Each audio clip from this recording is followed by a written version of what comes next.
hau, udalen bitartez, hau jasotzen dugu, opari bezala.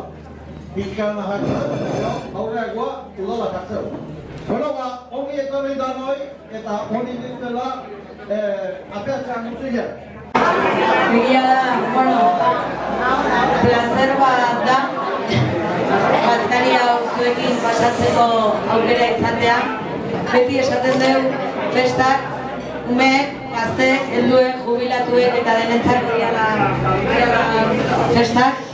Beraz, bueno, gutxi falta zaizkigu, ordu batzuk baino ez dira falta Santexela bukatzeko, baina falta da nau aprobetxatu topea.